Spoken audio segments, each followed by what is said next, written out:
تعرفوا تيمو شو مسوين عروض؟ تقدر تاخذ هالطاولة 9.9 ريال فقط للمستخدمين الجدد. تعالوا اركب الطاولة واقول لكم كيف تقدر تحصل عليها.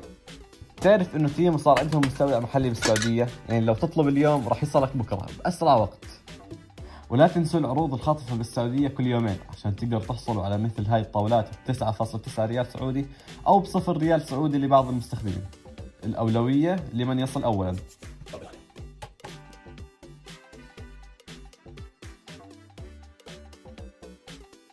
عشان تحصل على مثل هاي الطاولات كل اللي عليك تحط كود الخصم موجود بالشاشة، وتقدر تحصل عليها ب 9.9 ريال سعودي للمستخدمين الجدد، أو بإمكانك أحيانا تحصل عليها ب0 ريال سعودي. الطلبات المؤهلة فقط. يمكن كمان سكان الإمارات وقطر وعمان والبحرين والكويت يحصلوا عليها أيضا. وإذا فاتتك العروض الخاطفة بإمكانك أنك تحصل على خصم 90%. العروض لا حصر لها وكل هذا للمستخدمين الجدد. وشو بتستنوا؟ حملوا تطبيق تيمو ولحقوا العروض الخاطفة. مع السلامة.